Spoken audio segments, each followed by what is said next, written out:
Selamat pagi pemirsa, jumpa lagi dengan saya Ira Irawati. Hari ini kita kedatangan tamu yang ganteng, Bapak Dr. Dadang sebagai Dekan Fakultas Ilmu Komunikasi dan Universitas Pajajaran ya. Nah, Dr. Dadang ini kalau kita lihat dari penampilannya ini tegap. Rupanya saya baca-baca, beliau ini dulu aktivis di Resimen Mahasiswa ya? Ya. Bisa diceritakan Kang Dadang dulu bagaimana ketika, dari kecil dulu ya? Dari kecil ya? Oh, dari kecil. Dari kecil. Lahir tahun 68 kan ya? Ya, 68. Kemudian masuk ke sekolah dasar di mana SMP-nya, SMA-nya sampai pada universitas. Silakan Kang Dadang. Baik, Nun, Teh Ira dan saya bilang pemirsa lah, para penonton penyaksi podcast Graduate School ini, ya. Terima kasih atas undangannya kepada saya. Kalau riwayat hidup saya dari kecil ya, oke baik.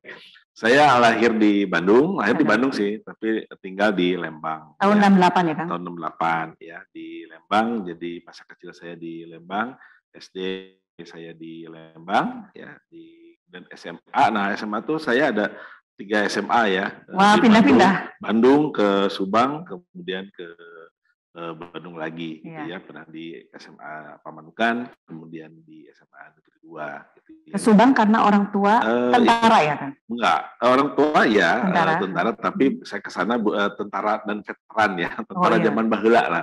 Orang tua saya itu. Kemudian ikut paman sih sebetulnya ya, cari pengalaman aja gitu. Ke Subang.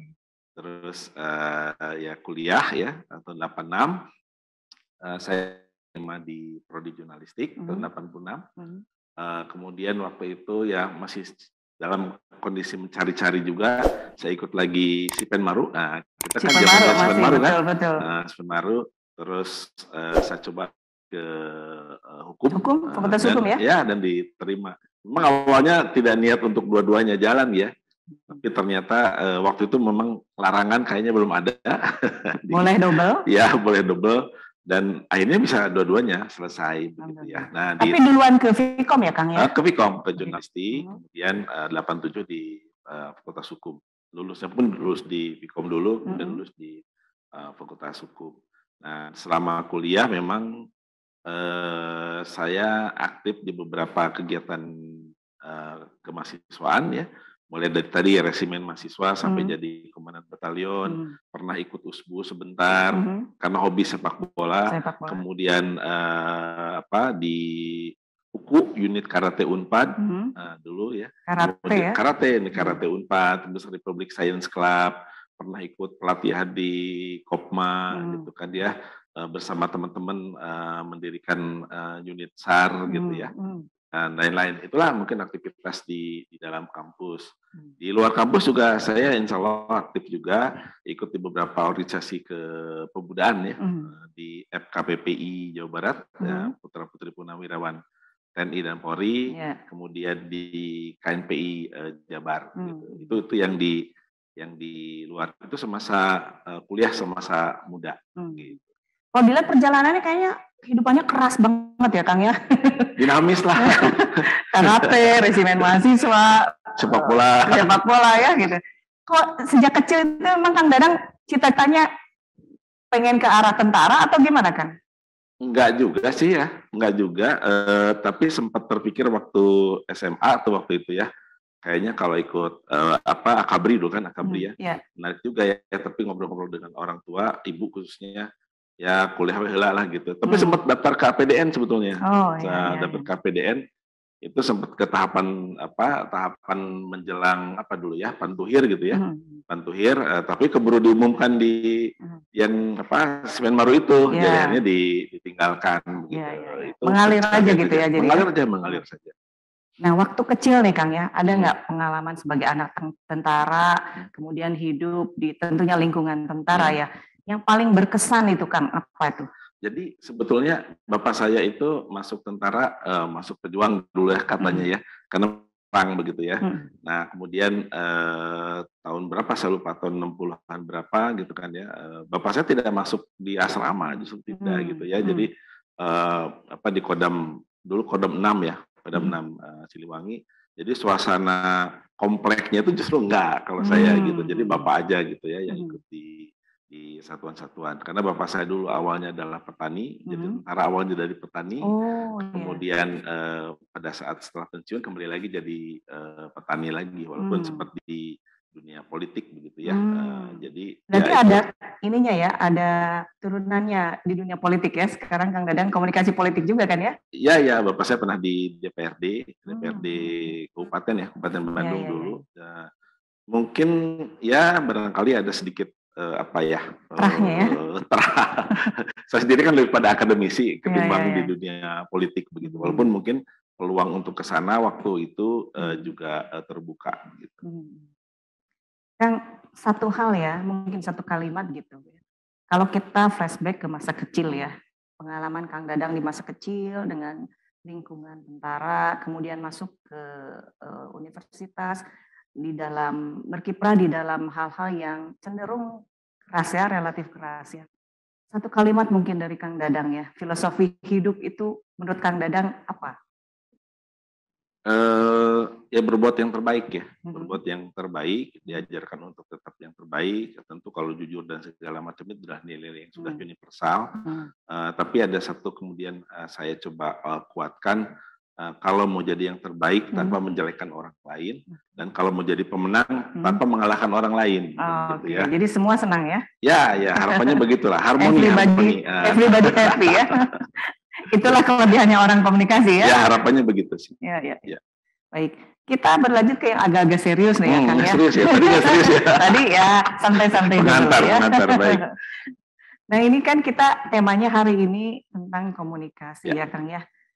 Bisa diceritakan mungkin Kang, sekarang tuh sebetulnya permasalahan yang krusial ya yang terjadi saat ini, baik di generasi muda maupun zilenial ya. Sebetulnya apa sih Kang? Ya kalau dalam konteks komunikasi ya semua kehidupan kita memang ada komunikasinya begitu ya.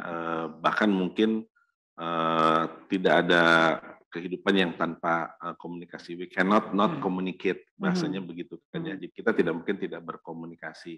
Tapi seringkali komunikasi karena dianggap biasa, dianggap yang sudah seharusnya, sehingga tidak menjadi penting untuk dipelajari gitu ya, tidak penting untuk dibuatkan tata nilainya, etika dan segala macam seolah begitu. Padahal sebetulnya masyarakat kita secara kultural, bahkan kalau di Sunda ya, itu tata cara penyampaian bahasa kan itu diatur juga gitu ya. Kalau misalnya kita pernah dengar istilah laukna benang, caina herang begitu ya, gitu. Kita menyampaikan sesuatu tanpa ikannya dapat membuat keruh ya. kolamnya tidak keruh, atau misalnya hadik kubasa, goreng kubasa gitu. Jadi itu sebetulnya nilai kultural yang secara langsung atau tidak langsung itu menjadi penting begitu ya, menjadi penting. Nah, seringkali kita memandang komunikasi, bahkan mungkin ini zaman saya dulu masuk ke Fakultas Ilmu Komunikasi itu persaingannya nggak terlalu berat begitu ya. Seingat saya sih 1:3 begitu ya. Tapi seiring dengan perkembangan teknologi juga, teknologi komunikasi dan informasi begitu ya, sehingga komunikasi itu menjadi cukup strategis begitu ya, strategis. Banyak hal sebetulnya dalam konteks politik mungkin saya kira ya gitu ya, orang strategi komunikasi itu ibaratnya awalnya tidak penting lah, apalagi kalau misalnya masa gimana atasan otoritas begitu ya secara dominan pilih si ini gitu kan gitu. Sekarang kan udah nggak bisa seperti itu, sehingga memerlukan penyampaian pesan-pesan yang strategis begitu ya, pesan-pesan yang strategis sehingga dalam konteks politik misalnya para pemilih itu memilih karena paham, karena tahu, karena saya harus memilih si ini karena memang si ini lebih baik, kira begitu. Jadi bukan karena terahnya saja, bukan karena gantengnya saja, bukan karena cantiknya, itu juga penting juga sih ya. Tapi bukan karena itu harusnya gitu, tapi karena pesan-pesan apa yang disampaikan. Nah, jadi komunikasi ada di berbagai lini, ada di mana-mana.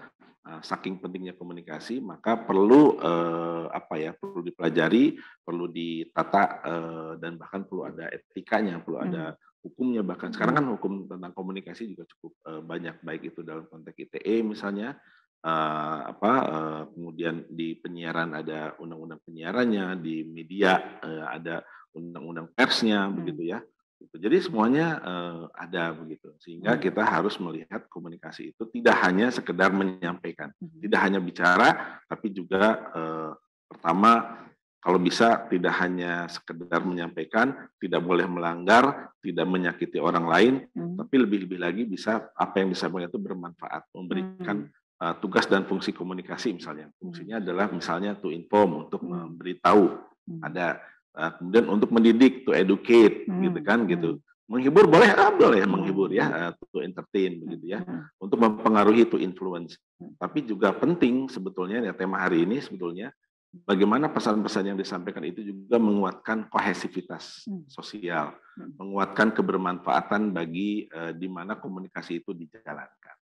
Itu harapannya sih. Kan kalau melihat pada problem itu ya, sekarang udah kelihatan belum ya?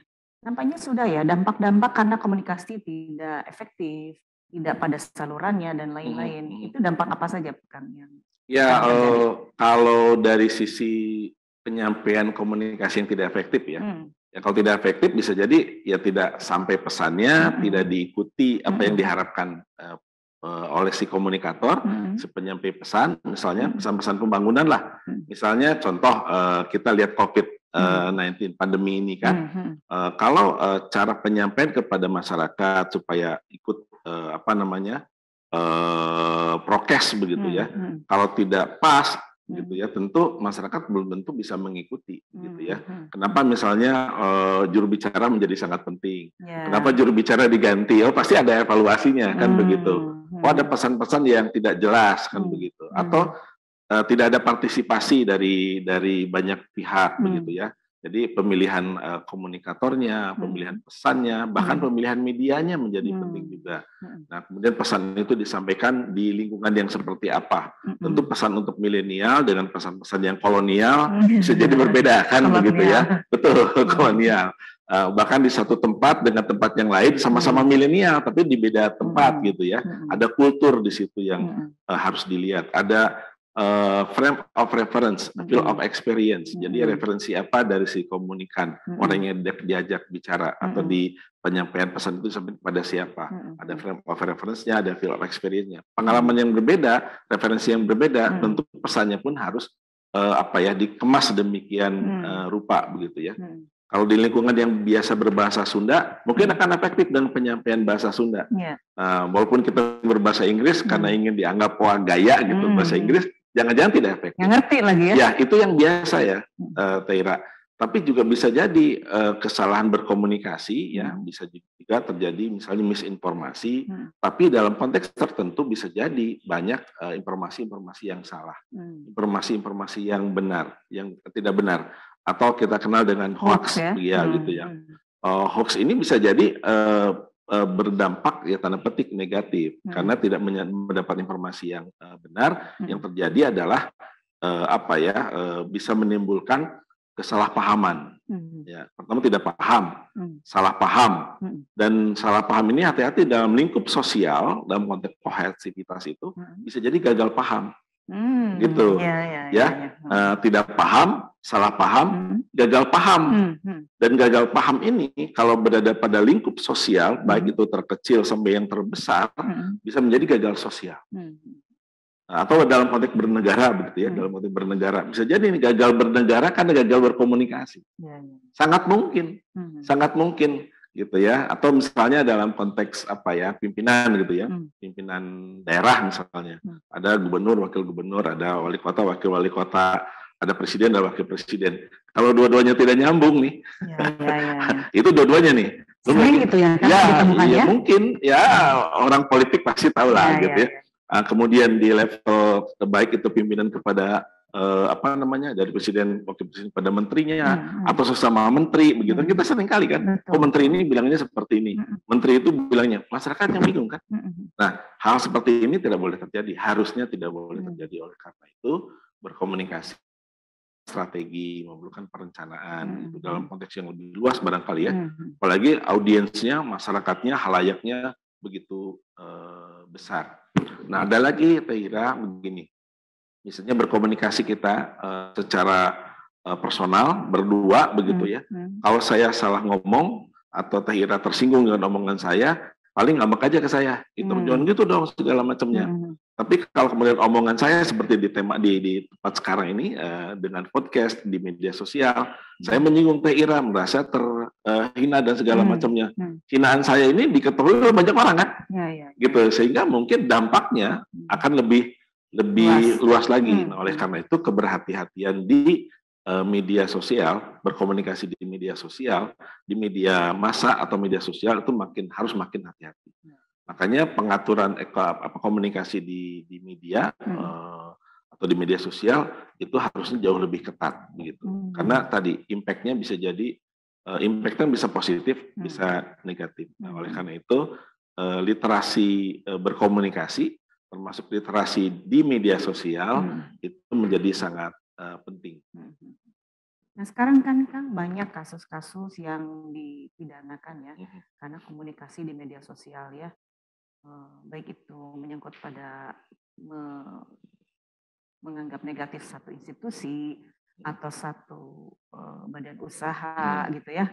Nah ini tentu ada peran dari Kominfo sendiri, juga ada KPID ya Kang ya? Oh, dari penyiaran KPI ya? Nah ada KPI ya.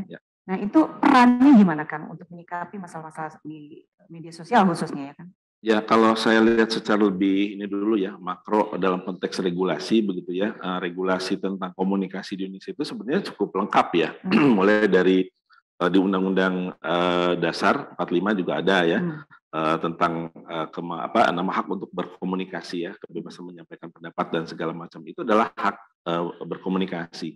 Kemudian di kalau dulu ada undang-undang HAM ya, undang-undang nomor 39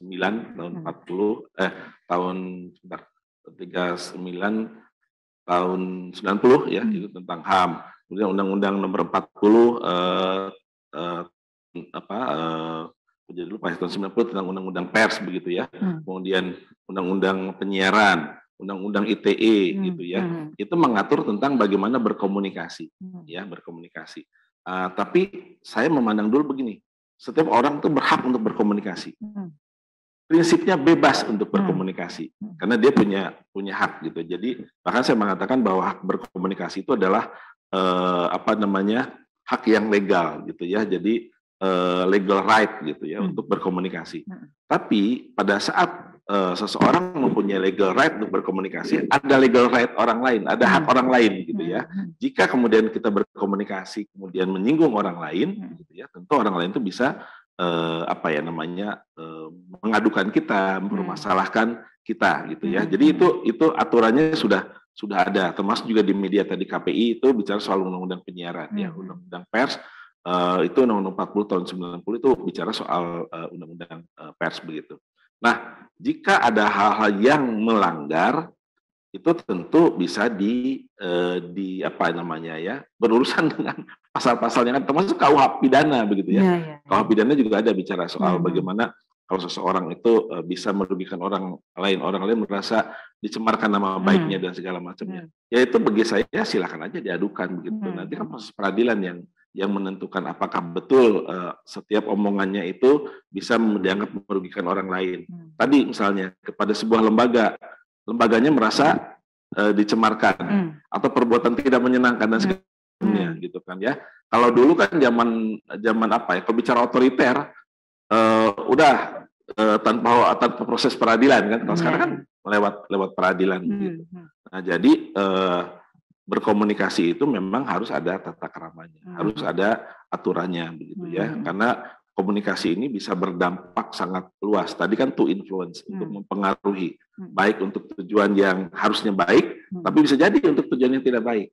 Dalam komunikasi politik misalnya, kan ada negatif campaign, ada black campaign. Kalau negatif kan istilahnya menyampaikan hal yang tidak baiknya, tapi fakta tuh. Tapi fakta. Nah, itu gimana kan? Boleh nggak seperti itu? Ya, kalau fakta mah boleh sebetulnya. Fakta kan tidak ada yang melarang. Misalnya, si ini tuh dulu koruptor misalnya. gitu. Itu faktanya. Ya kalau fakta mah nggak ada masalah begitu ya. Tapi kan itu negatif campaign gitu ya.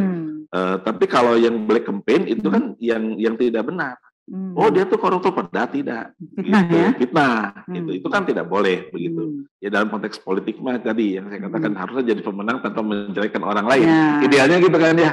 Walaupun jadi jangan mengandalkan kejelekan orang lain. Harusnya apa yang baik di dalam diri kita yang bisa menjadi menarik bagi bagi pemilih gitu ya, bagi konstituen. Itu kan harapannya begitu kan. Jadi menurut saya memang aturan ini menjadi sangat penting. Oleh karena itu butuh awareness, butuh literasi tadi, butuh kesadaran. Kalau saya dulu belajar di hukum tuh ada kesadaran hukum gitu kan ya. Nah, ada literasi media, ada kesadaran dan awareness terhadap media. Kalau disatukan literasi terhadap hukum media. Gitu. Jadi kita paham gitu. Jadi kalau kita berkomunikasi sekarang, kalau dulu kan mulutmu harimaumu, katanya begitu ya. Sekarang kan jarimu harimaumu gitu. Jadi kita harus betul-betul hati-hati. Dan apalagi dalam konteks digital, Taira. Jadi digital itu, jejak digital itu konon tidak akan bisa hilang. Nah itu Kang, betul. Sekarang Kang Dadang ini, kita pernah nulis itu 10 tahun yang lalu ya. Itu bisa dipidanakan ya? Bisa. Menurut saya bisa ya. Kan katanya kalau sudah dihapus tetap bisa dipanggil lagi ya datanya ya? Ya itu tadi yang konon tidak bisa dihilangkan. Sama seperti begini, hilang di kita. Tapi di kita kan chat misalnya, WhatsApp misalnya ya, kita kan bisa delete.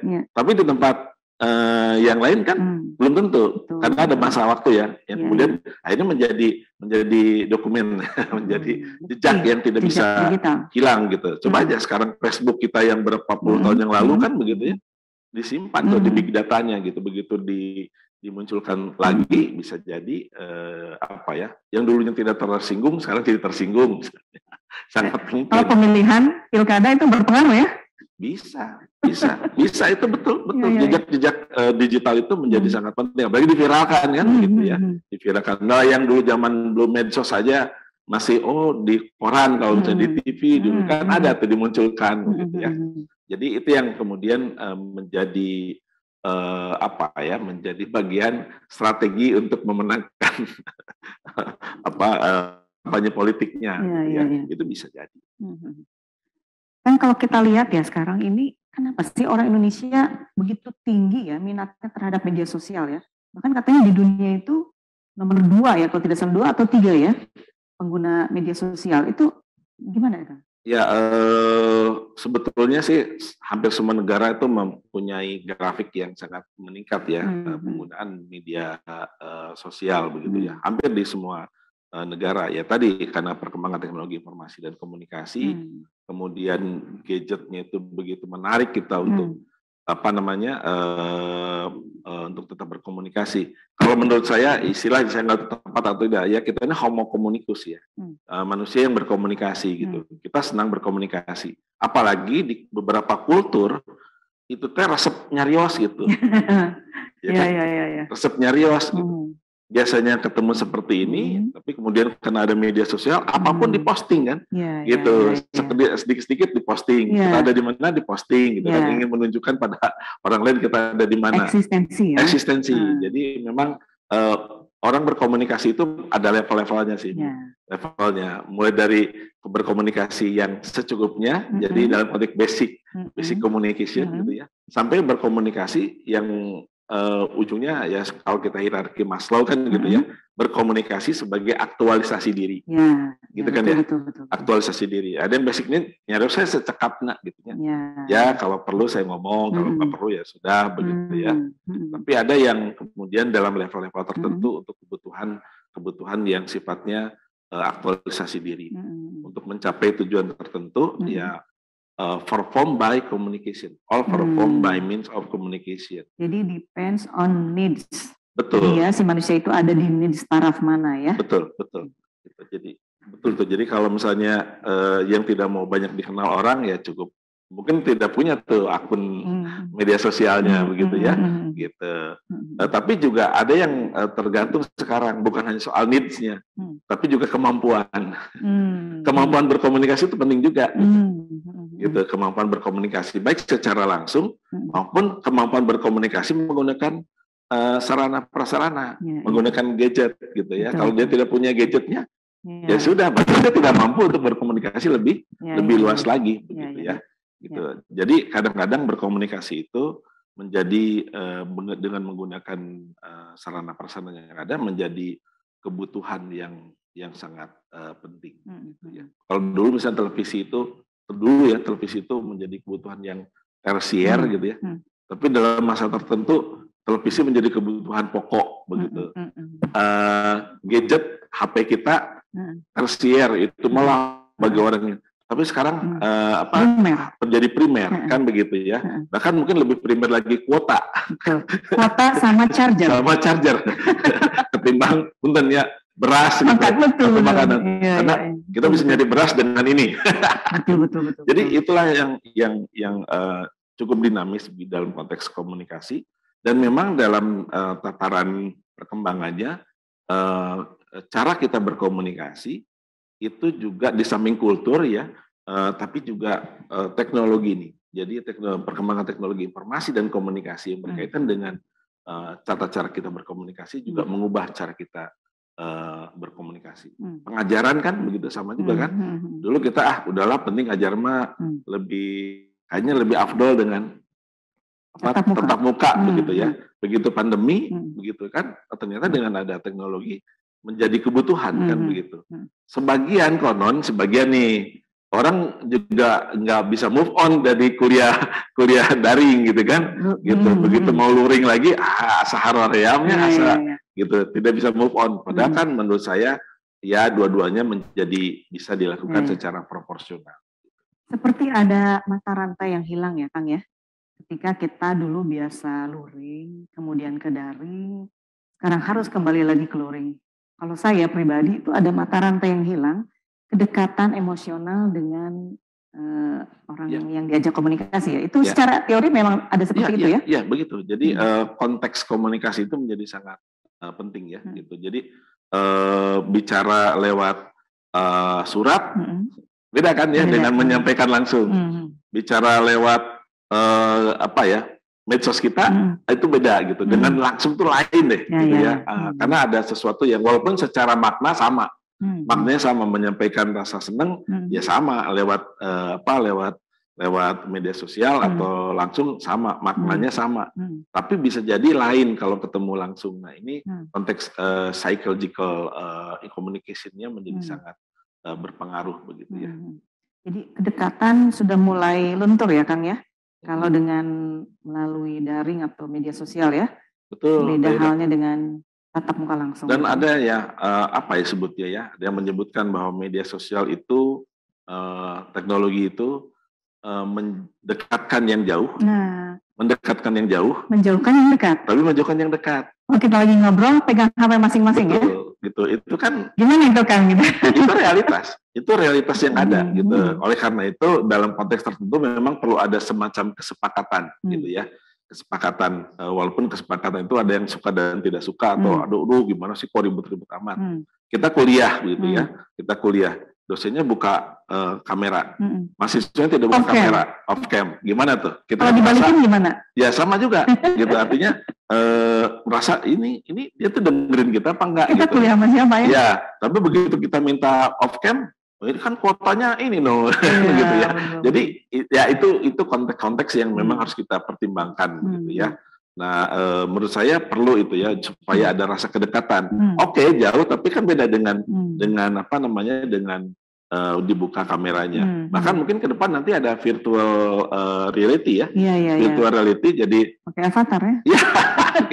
Jadi seolah-olah ada di sekitaran kita gitu. Seperti jabatan tangan dan segala macamnya. Itu karena feel barangkali ya. Feel, itu kan. Ya.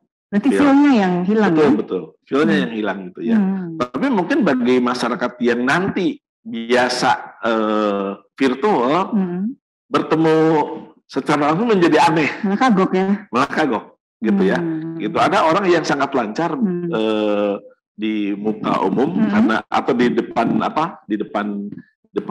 mic gitu ya, karena nggak ada orang lain, tapi begitu bicara di kenyataannya tidak bisa bicara. Sebaliknya juga ada yang begitu ya.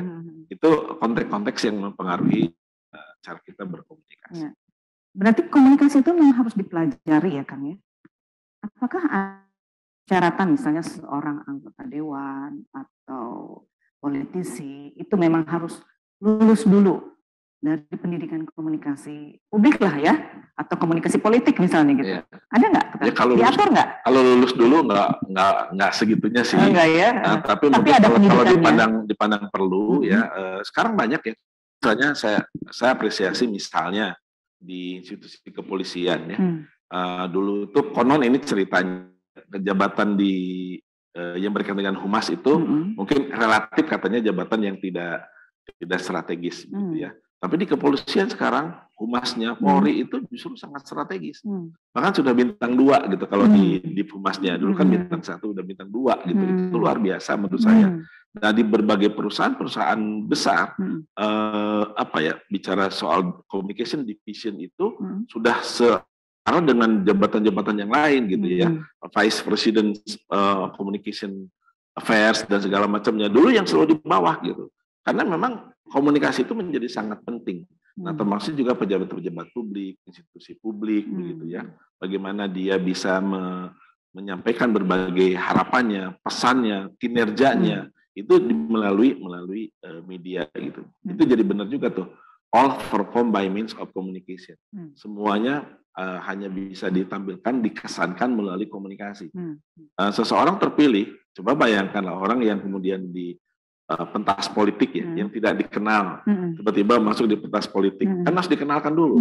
Makanya sekarang banyak baligo kan, baligo di jembatan-jembatan, di pohon-pohon ya. Boleh baligo atau ingin tampil di media lainnya kan begitu, untuk mengenalkan. Karena keterkenalan yang kemudian positif, kadang kan ada keterkenalan yang tidak positif ya. Itu tidak menjadikan tingkat kepemilihannya bagus kan begitu. Terkenal tapi negatif ada juga. Ada. Nah, makanya hati-hati kalau Teh Ira nanti mau jadi politisi gitu ya. Terus artis gitu ya. Kalau bisa milihnya yang protagonis, jangan yang antagonis. Karena ada sebagian masyarakat loh. Karena penghayatan peran yang sangat baik gitu ya, orang yang tidak baik di dalam sebagai artis gitu ya. Jadi terbawa dalam kehidupan nyata. Oh, ketemu ada yang jungkit ya? Jungkit, gitu ya. Hati-hati juga tuh. Walaupun ada masyarakat yang bisa membedakan ini dunia media, dunia virtual, dunia media sosial dengan media nyatanya. Ada yang begitu. Gitu ya. Jadi hati-hati tuh. Jadi kalau bisa pengen jadi jabatan politik nanti gitu ya. Kalau mau jadi artis, bagusnya yang baik-baik gitu. Disenengin ibu-ibu, gitu, mama. Gitu. Dan itu bisa menang di pilkada itu? Ada penelitian yang berkaitan dengan itu. Ada ya? Jadi memang benar ya. Betul ya. Karena tidak semua masyarakat bisa memahami realitas yang ada di media terus sama dengan realitas sesungguhnya. Nah, itu penting Kang ya. Sekarang ini ada beberapa pernyataan bahwa sebetulnya apa yang ditampilkan di media sosial itu banyak yang tidak sesuai dengan kenyataannya ya. Berarti media sosial itu membentuk frame ya, membentuk frame ya. Cara teoretik gimana itu Kang? Kalau dulu saya belajar jurnalistik di awal-awal ya gitu ya, bahwa media itu harusnya kan menyampaikan fakta. Ya. Tapi ternyata fakta itu bisa di frame. Fakta benar gitu ya. Contoh misalnya Persib nih lawan mana misalnya Persija. Persibnya 0, Persijanya 2. Ya, satu media mengatakan Persib kalah 0-2. Dari Persija. Media yang lain, Persija hebat, menang dari Persib 2-0. Media yang lain bilang, Persib kurang beruntung, kalah 2-0, begitu ya. Itu kan semuanya fakta, namun di frame, gitu, untuk menunjukkan kurang beruntung, berarti ini bukan soal skill, bukan soal kemampuan, tapi soal luck aja, gitu. Berarti persepsi ya? Ya, jadi fakta saja bisa di frame, bisa dikonstruksi namanya, kan begitu. Nah, justru ini menjadi penting bagi kita gitu bahwa apa yang ada di media itu belum tentu sama dengan yang dipersepsikan oleh publik, tergantung framingnya gitu. Jadi konstruksinya tadi begitu ya. Nah, konstruksi itu bisa jadi fakta, lebih lagi bisa juga dikonstruksinya secara salah. Ya tadi berita yang tidak benar, karena berita kan ada yang benar. Harusnya berita itu benar kalau dalam konteks jurnalisme. berita itu harusnya benar, tapi ternyata ada berita yang salah, berita yang tidak benar, salah mengutip, atau juga ada niat yang kemudian mengaburkan, betul, mengabarkan tapi mengaburkan, gitu ya, mengabarkan tapi dia mengaburkan kan. Ya oleh karena itu makanya ada undang-undangnya juga kan begitu ya, undang-undangnya juga jika ada berita yang tidak benar. Nah di media sosial ya samalah gitu ya, punten ya sekarang kan kalau saya kulitnya kurang terang gitu saya terangin gitu kan bisa kan sekarang kan begitu ya, gitu bisa direkayasa, bukan hanya konstruksi makna tapi konstruksi yang kemudian merubah tidak sesuai aslinya, sesuai faktanya gitu. Begitu ketemu, sama kan di Facebook juga ada sebuah ya media sosial lah kita sebut, ketemu di udara, begitu ketemu di darat, kamu menipu saya, katanya begitu. Ada tuh kasus yang kemudian merasa ditipu begitu ya. Gitu. Belum lagi media itu bisa menipu dalam konteks yang lain ya. Kejahatan yang konvensional dengan menggunakan kejahatan menggunakan media sosial atau media itu kan juga cukup banyak. SMS gitu kan. SMA terus sekali. Kemudian menggunakan nomor-nomor orang lain itu kan kejahatan yang sebetulnya menggunakan teknologi tapi itu juga bagian dari media. Kan kalau misalnya ada yang edik berkomunikasi ya melalui medsos biasanya gitu ya, itu saya pernah baca itu secara psikologis katanya itu ada semacam penyakit kejiwaan ya masuknya, jadi sakit secara mental karena dia terlalu edik berkomunikasi khususnya di media. Itu secara teoretik dari sisi komunikasi memang ada. Saya bukan spesialis di psikologi komunikasi ya sebetulnya, tetapi ya kalau edik itu berarti edik ya. Edik berarti kan berlebihan ketagihan ya. Ya namanya edik ketagihan ya tentu baiklah begitu ya. Artinya berlebih gitu ya, berlebih atau tidak sesuai dengan kodratnya kira begitu ya. Tapi sekarang juga menjadi ini kan contoh misalnya Hotshoot itu mengatakan bahwa rata-rata orang Indonesia menggunakan internet ya, berinternet menggunakan media sosial itu di terakhir itu berapa ya? 8 jaman lah gitu ya, 8 jam setengah per hari itu rata-rata 8 jam setengah gitu ya, 8 jam setengah per hari itu orang Indonesia ya, 8 jam setengah. Ada yang mengatakan, wah nggak benar itu, nggak benar. Saya cuma 3 jam, saya 4 jam, tapi yang lain bilang itu nggak benar. Kenapa? Nggak mungkin. Karena saya sehari bisa 15 jam. bisa. Jadi cuma merem aja pas tidur ya. So, pakai sekarang bangun tidur, lihat medsos. Kan gitu. Mau tidur, lihat medsos juga. Iya, gitu. Kita juga sedang bermedsos di sini kan sebetulnya terkoneksi. Jadi melebihi dari sebelum adanya teknologi itu. Nah kalau edik berarti kan melupakan yang lain juga gitu. Jadi bukan hanya sekedar kuantitas atau durasi berkomunikasi tadi bermedsos gitu ya, tapi juga dengan bermedsosnya jadi melupakan kewajiban atau hal yang lain. Tapi hati-hati juga nih, ini nggak bisa digeneralisasikan gitu. Ini ada beberapa orang yang justru karena dia bermedsos malah produktif. Menghasilkan uang, YouTuber itu. Iya, gitu. Bahkan kan jadi semua dibikin konten ya? Iya, betul. Jadi tapi itu positif berarti ya? Ya itu edik apa itu ya? Edik yang positif. Ya kira-kira begitulah ya. Misalnya kan kita lihat tuh, main ini aja sih, main game aja gitu kan. Gitu kan kita marah nih ke anak kita main game. Ternyata ada yang main game menjadi atlet kan? Sekarang atlet e-sport itu kan, betul. Gitu menjadi game sport gitu kan. Wah, jadi jagoan gitu, jadi seperti itu kan gitu ya. Ada artinya bisa jadi produktif. Ada sebuah disertasi yang di Fakultas Ilmu Komunikasi, sebentar saya lupa namanya. Itu bicara soal ada gamer gitu ya, yang bisa sadar kapan dia harus masuk ke dunia nyata. Dia berada di dunia virtual, nah tapi dia dengan gampang masuk ke dunia nyata lagi. Jadi kalau lagi main, panggil sama ibunya, oh ya bu, gitu kan, sini dulu, ya simpen dulu, ada yang begitu barangkali.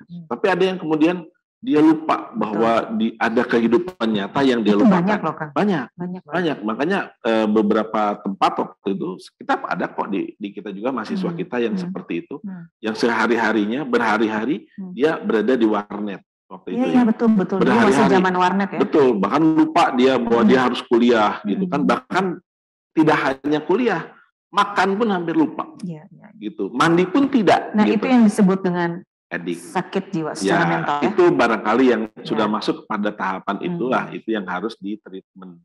Gitu, harus di treatment. Jadi perlu dikembalikan lah ke agak normal, kira-kira begitu. Kadang-kadang kenormalan itu juga sangat subjektif juga ya. Menurut kita tidak, kata anak-anak kita mah normal, betul. Ya. Jadi saya kadang-kadang suka lihat di medsos, kalau menurut saya nggak normal ya seperti itu gitu. Tapi buat dia mungkin itu adalah konsistensi ya. Iya. Gitu ya.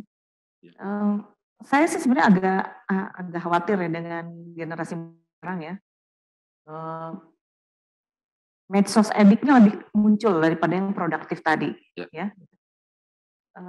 Seolah-olah ingin memframing dirinya dalam media sosial, padahal sebenarnya kenyataannya enggak gitu ya. Iya. Kelihatannya baik, padahal di belakangnya kenyataannya enggak gitu ya. Nah ini ada edukasi ya Kang ya, terutama dari Komisi Penyiaran ke generasi muda kita. Kalau Komisi Penyiaran kan lebih pada ke televisi dan radio sebetulnya. Jadi justru yang bertanggung jawab secara khusus terhadap perilaku berkomunikasi dalam konteks digital atau dalam konteks media sosial sebenarnya relatif tidak ada yang khusus ya. Tetapi Kementerian Kominfo memang di Direktorat IKP-nya, Informasi Komunikasi Publik, itu juga sering menyampaikan bagaimana cara berkomunikasi dengan baik ya, terus juga dengan menggunakan media sosial. Ada program-program literasi media, literasi digital sekarang kan begitu ya. Itu bisa dilakukan oleh siapapun, termasuk juga kita, oleh Unpad, Fakultas Ilmu Komunikasi atau fakultas-fakultas lain. PKM beberapa judul PKM kita ada literasi media, literasi digital. Gitu. Misalnya di suatu tempat begitu ya, supaya mereka tidak tetap bisa bermedia sosial, tapi lebih oke gitu ya, bisa mempunyai kesadaran, awareness, kemudian bisa memilih dan memilah kapan dia bermedia sosial, berkomentar dan berkomentar pun bagaimana tidak hanya sharing tapi juga menyaring gitu kan, menyaring dulu kemudian sharing, kira begitu. Kemudian kan begitu udah klik aja udah, aduh itu kan masalah gitu kan. Seringkali kita juga suka salah ini ya, salah kirim gitu kan, salah kirim, harusnya ke siapa, kirimnya ke siapa. Kalau sudah terkirim kan itu harus diperbaiki. Dan Prof. Dedi itu sering menyebutkan bahwa dalam konteks tertentu, apalagi di media sosial ya, itu ada yang kita sebut dengan irreversible, tidak bisa dikembalikan lagi. Jadi misalnya seseorang yang sudah menghina seseorang, walaupun minta maaf, apalagi di sosial, begitu minta maaf ya, itu sebetulnya mengembalikan ke semula bahwa dia sudah menyakiti orang itu, gitu ya. Jadi broken has been done gitu, kira begitu ya. Kalau piring sudah pecah, walaupun bisa dibalikin lagi, dilem, tapi tetap aja adalah piring retak begitu ya. Maka kesadaran untuk berkomunikasi itu menjadi sangat penting. Even orang komunikasi itu sendiri, orang komunikasi sendiri seperti saya sangat mungkin saya miskomunikasi. Gitu loh ya. Kita juga lupa kadang-kadang gitu ya, kapan harus bermedsos. Saya suka kadang-kadang kalau lagi mobil gitu ya, tiba-tiba ini pegang HP itu juga sebenarnya kan salah sebetulnya, tapi refleks aja gitu kan, udah dimarahin, udah berhenti gitu kan begitu. Karena seolah kita tuh menjadi sangat penting dan tidak bisa menunggu untuk pegang HP kita begitu. Sekarang ada CCTV ya, HP nggak boleh kan? Iya, katanya begitu, makanya. Itu bagus ya. Iya bagus. Saya kan pernah tilang. Tilang tapi ini apa namanya? Seat belt gitu ya. Gitu karena merasa tiba-tiba aja ke rumah datang. Ini apa? Oh iya, yang nggak pakai seat belt bukan saya sih sebenarnya, super saya gitu kan ya. Tapi saya mah pernah juga gitu, begitu ada CCTV baru dipakai. Dia kesadaran mungkin otokritik juga buat kita sih. Dalam proses ya Kang ya. Iya. Kan kalau kita lihat di media sosial itu ada yang bukan hate speech ya, sebenarnya mungkin itu semacam apa ya, gimmick gitu ya. Misalnya sebenarnya kalau menurut saya menghina ya, misalnya, kamu miskin, makannya di emperan gitu, saya dong makannya di hotel gitu ya. Itu apa sih, kan itu gaya seperti itu memang apakah ada ya? Itu adalah salah satu trik gimmick gitu untuk menaikkan rating gitu ya. Ada nggak di dalam teori komunikasi? Kalau ada yang ya itu tadi yang sebetulnya meng-create sesuatu konten ya untuk pansos gitu kan, panja sosial gitu kan, ada sih, ada. Bahkan sebelum ada media sosial misalnya, ini hasil kajian kita juga ya. Misalnya beberapa berita di infotainment gitu ya, beberapa, tidak semuanya begitu ya. Sebetulnya itu si artisnya sendiri yang pengen masuk ke infotainment, dianggap sedang ada masalah atau apapun begitu ya gitu. Jadi di-create tuh supaya nama dia tetap dikenal oleh publik atau dunia entertain begitu. Ada tuh yang begitu. Jadi sengaja membuat konten-konten yang bisa membuat dia tetap terkenal, naik gitu ya. Ratingnya tetap ada lah gitu ya, dipandang oleh orang. Di media sosial juga. Nah, hanya mungkin sekarang harus hati-hati gitu. Jadi kalau orang nyebut tidak berkenan pada orang lain begitu, orang lainnya bisa mengadukan kita begitu. Itu memang harus itu tergolong hate speech juga ya? Hate speech jelas. Kalau hate speech itu pasti merendahkan orang lain itu bisa diadukan gitu ya. Nah, oleh karena itu barangkali kenapa saya katakan perlu ada semacam gerakan, ada gerakan ya, yang namanya komunikasi kebangsaan ya. Tema kita begitu ya. Komunikasi kebangsaan bahwa kita memang berbeda begitu ya. Kita memang berbeda, kita ini mulai dari status sosial banyak yang berbeda, latar belakang agama, budaya, segala macamnya berbeda gitu ya, berbeda-beda gitu. Nggak mungkin kita disamakan. Oleh karena itu banyak konflik yang menurut saya ya, menurut saya sih, kalau di media sosial, termasuk di media sosial, konflik itu menguat biasanya salah satunya adalah karena perbedaan kepentingan politik, karena kepentingan politik, ya perbedaan pandangan politik, begitu ya, pandangan politik. Dan juga yang menjadi sering dilupakan adalah bahwa ternyata potensi konflik itu muncul karena ada perbedaan tadi status, perbedaan kesenjangan, berbagai kesenjangan, berbagai kesenjangan ini menimbulkan kalau kita salah menempatkan diri tadi contohnya. Kamu kan makannya di emperan, kalau saya mah di ini. Nah, sama mohon maaf ya, mungkin pernah salah satu tokoh negara kita, tokoh politik kita menyebutkan soal seseorang ya. Nah, profesi itu kan, padahal mungkin maksudnya tidak menghina gitu, tapi cerita sebuah bisa jadi guyonan gitu ya. Tapi kemudian direspon persepsi penafsiran dari banyak orang termasuk profesi itu enggak loh, merendahkan gitu. Jadi itulah yang tadi saya katakan hati-hati gitu, karena perbedaan kepentingan politik, berbagai kesenjangan ini kalau dibumbui dengan informasi cara berkomunikasi yang salah itu bisa menimbulkan konflik gitu. Jadi konflik ini bisa jadi karena tadi salah paham tidak paham, salah paham, gagal paham. Ya tadi paham saya nggak menghina Anda, ya maksud saya nggak gitu ya, tapi bagi saya Anda menghina. Nah, kan begitu ya. Gitu. Apa ya, persepsi orang bisa beda-beda ya. Sangat bisa berbeda-beda. Konstruksi. Kalau orang tersinggung, berarti itu bisa masuk ke ranah pidana ya? Ya orang yang tersinggung boleh, gitu ya. Gitu. Perlu juga islah sih, tabayun dan segala macam itu kan perlu juga sih sebetulnya ya. Tidak harus juga ke ranah hukum gitu ya. Saya pikir awali aja lah gitu, berkomunikasi dengan baik gitu ya. Jadi kalau suka berkomunikasi, senang ngomong, boleh, nggak usah dibatasi, tapi mari kita coba ngomongnya yang produktif. Gitu. Ya, even sekali lagi orang komunikasi aja tahu ilmunya, gitu. Belum tentu juga. Bisa belum tentu juga komunikatif. Orang cukur nggak nyukur sendiri ya. Tapi ilmunya ada, teorinya ada. Iya. Dan mungkin ini harus lebih banyak disosialisasikan ya, diedukasi. Mungkin juga kadang-kadang, termasuk saya juga mungkin kadang-kadang tahu ilmunya, tetapi pada waktu melakukannya ada kendala. Ya, betul. Apalagi kan komunikasi dipengaruhi oleh emosi kan. ya kan? Oh iya, itu pastilah ya. Oleh karena itu kebetulan saya juga kan sekarang ini sebagai Ketua Ikatan Sarjana Komunikasi Indonesia ya. Baru terpilih kembali ya Kang ya? Ya tahun lalu ya. Kami bersama-sama dengan banyak teman lah begitu ya untuk walaupun mungkin belum masif gitu, tapi menguatkan harmoni komunikasi di Indonesia, termasuk tadi komunikasi kebangsaan tadi ya. Kita sudah deklarasi tuh di Aceh, pengennya deklarasi komunikasi kebangsaan itu karena tadi banyak narasi-narasi komunikasi yang tidak mengkohesivitaskan sosial. Jadi perbedaan yang ada makin dipertajam. Atau mungkin ada media-media yang tidak sadar gitu ya, perbedaan-perbedaan ini dimunculkan dalam sebuah forum acara di media, bukan maksudnya untuk menjadi ini ya jelas, tapi makin tidak jelas makin tajam gitu ya. Dan menurut saya komunikasi kebangsaan ini untuk mencoba menguatkan bahwa kita memang berbeda gitu.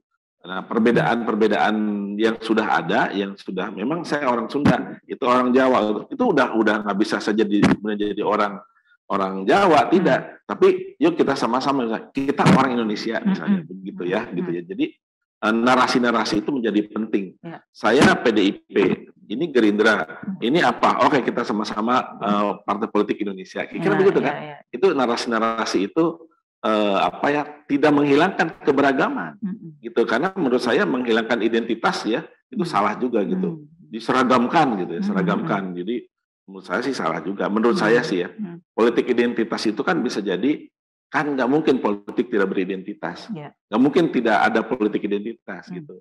Anggota partai aja sudah nggak identitas, saya anggota partai ini, saya bukan anggota partai itu, saya pemilih di sini, bukan pemilih di sana. Itu kan identitas juga. Memang yang dimaksudkan politik identitas itu seolah-olah gitu ya, yang tidak boleh dikembangkan itu adalah mengabaikan soal misalnya kapasitas, mengabaikan orientasi nilai objektif yang apa namanya yang berkualitas begitu. Itu sebenarnya begitu ya.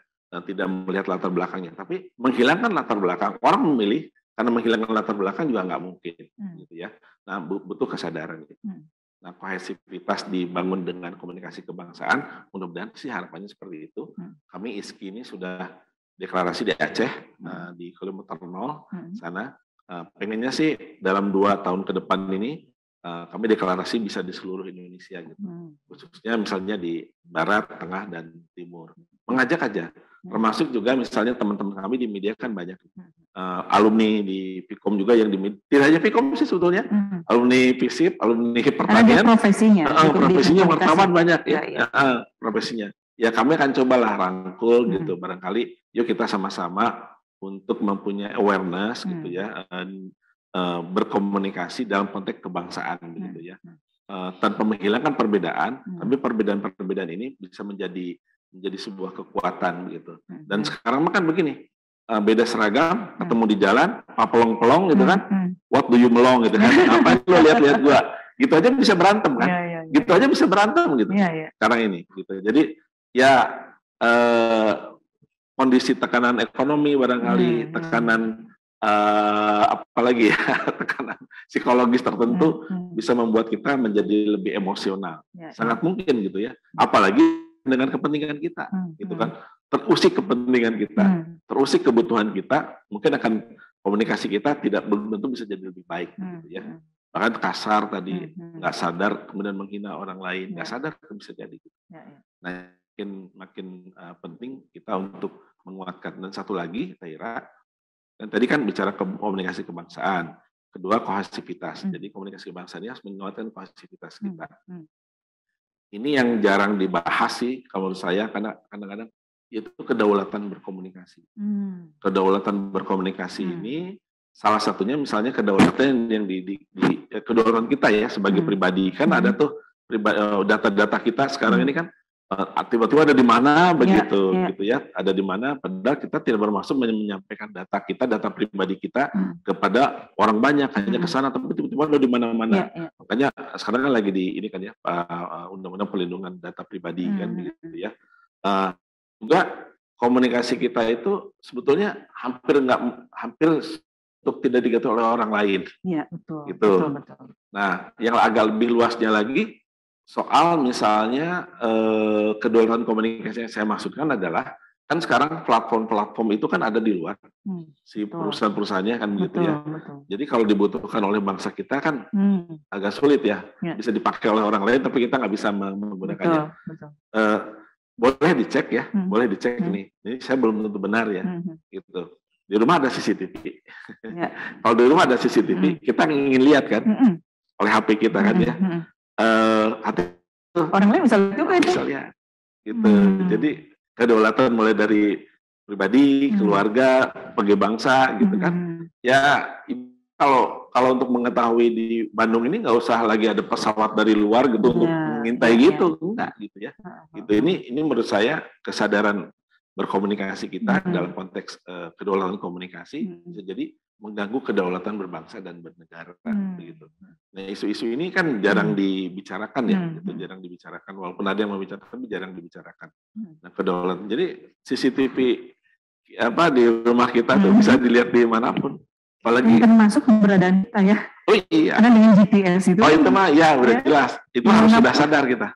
Kalau saya sih memang sengaja dibuka ya. Kayak misalnya tiba-tiba kan ke email kita perjalanan kita selama 1 bulan. Itu ada tuh di itu kan kasih kan ke kita. Betul. Gitu. Oh iya kemana kesini kemana kan ketahuan kan gitu ya. Bagi saya sih dibuka supaya mengingatkan saya, oh saya pernah ke sana, oh di sini tuh saya ngapain gitu kan. Kadang-kadang saya lupa ke tanggal berapa ya? Itu kapan kemana ya? Nah dengan itu diklik itu, oh iya di situ ada gambarnya, gambarnya. Beberapa puluh tahun yang lalu aja, beberapa puluh tahun yang lalu sebelum ada Google Map dan segala macamnya itu. Nah, saya ingat ini istri saya ke mana ke Amerika gitu, konon gitu ya. Kalau dia masuk ke museum pos atau apa begitu ya, rumahnya di mana gitu, rumahnya sebutin aja rumahnya di sini. Itu bisa ketahuan dari sana. Oh ini rumah Anda ini, gambarnya ini. Iya pakai Google Maps. Kalau yang sekarang kita sebut dengan Google Earth gitu. Ketahuan kalau sekarang kan. Kalau dulu kan, kok bisa ya? Kita ada di mana begitu. Nah ini kecanggihan yang termasuk kedaulatan berkomunikasi kita di udara nih teman-teman fakultas itu bahaya ya kan secara kedaulatan bangsa itu? Ya mungkin ada yang lebih ahli ya, tapi kalau menurut saya makanya perlu kita mempunyai termasuk kedaulatan di angkasa gitu ya, satelit kita gitu kan segala macamnya kan bisa men-scanning semua yang ada terjadi atau mungkin pernah film The Enemy of the State ya, siapa tuh Will Smith gitu kan, dia bisa ketahuan ada dimanapun kan gitu, sangat canggih gitu. Nah kemampuan ini menjadi sangat penting dalam konteks juga berkomunikasi. Kan saya pernah dengar di satu negara ya, nggak semua medsos boleh masuk, karena ada satu ya negara yang komunis lah ya. Iya. Keuntungan dan kelemahan itu apa ya Kang ya seperti itu? Saya pernah di negara itu. Saat masuk ke sebuah restoran gitu ya, mau pesen nasi putih, gitu. Nasi putih, karena berbahasa Inggris nggak ngerti dia. Dan saya cari di Google, nggak bisa ternyata Google-nya, gitu ya Google-nya nggak bisa karena dia punya platform Google-nya di Cina sendiri kan, di Cina gitu, di Cina kan begitu. Sampai akhirnya untung WhatsApp saya masih bisa gitu ya. Saya tanya ke teman saya di Indonesia, nasi putih bahasa Cinanya apa? Kirim, kasih tahu ke si pelayan. Oh iya gitu. Nah, keuntungannya mungkin bagi negara yang bersangkutan ya. Kalau negaranya punya kemampuan, karena dia bicara soal kedaulatan. Itu yang tadi saya bilang, kedaulatan. Punya kemampuan ya membuat platform sendiri gitu, mesin pencari sendiri. Kan Cina udah punya mesin pencari sendiri kan, kekuatannya di situ bisa. Jadi tidak bergantung pada platform globalnya, platform orang lain lah begitu.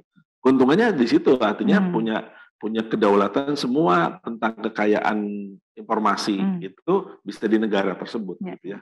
Itu ya gitu. Keuntungannya, kekurangannya apa ya? Kurang gaul aja mungkin ya, tidak cepat gitu ya. Tidak cepat, kurang gaul ya, kurang gaul. Tinggal mana kepentingan kurang gaul atau kan bisa jadi informasi ada di sini tidak bisa didapatkan oleh negara yang memblok ini. Sama juga. Nah, beberapa negara sudah mulai menerapkan, termasuk Indonesia kan bisa saja. Platform ini tidak boleh di Indonesia. Kalau tapi belum ya di Indonesia seperti itu belum. Pernah. Nah kalau mau di Indonesia, dia harus mengikuti kepentingan atau kaidah-kaidah atau norma-norma yang ada di Indonesia. Itu bisa. Bahkan sekarang beberapa platform misalnya di YouTube kan itu bisa diblok. Bisa diblok gitu ya. Diblok walaupun dibloknya berapa yang munculnya banyak begitu ya. Gitu. Nah itu sih cara untuk mengurangi dampak-dampak yang tidak baik dari penggunaan media sosial. Wah ini menarik sekali Kang Dadang, kita bincang terasa udah 1 jam ini ya. Ya. Kalau di masih ada nggak Pak Uju? Di chat, di kolom chat ada nggak yang bertanya? Tidak ada. Baik, mungkin nanti sambil berjalan kita, karena ini live di YouTube, mungkin ada pertanyaan di dalam kolom chatnya. Kang Dadang, terima kasih. Ya, sama-sama. Kedatangannya luar biasa, ini ngobrol-ngobrol kita 1 jam tapi bermanfaat ya. Insya Allah. Dan mendunia juga. Ya. Satu, mungkin dari Kang Dadang sebagai penutup, bagaimana pesan-pesan untuk pemirsa kaitannya dengan kohesivitas dan komunikasi kebangsaan? Ya, tanpa harus takut, tapi kita harus waspada dalam berkomunikasi. Sekali lagi, tanpa harus takut, tapi kita tetap waspada dalam berkomunikasi. Dan kemudian komunikasi kita adalah komunikasi yang memberikan kemanfaatan dan kemaslahatan bagi semuanya. Baik. Terima kasih Kang Dadang. Satu kalimat tapi cukup berbobot. Mudah-mudahan ini bisa menyadarkan kita semua ya. Insya Allah. Terima kasih. Pemirsa, bincang-bincang kita hari ini dengan Dr. Dadang, Dekan Fikom Universitas Padjadjaran. Mungkin kita cukupkan sampai di sini. Lain kali kita akan undang lagi Kang Dadang untuk bicara hal-hal lain. Terima kasih. Sampai jumpa di It's Podcast berikutnya.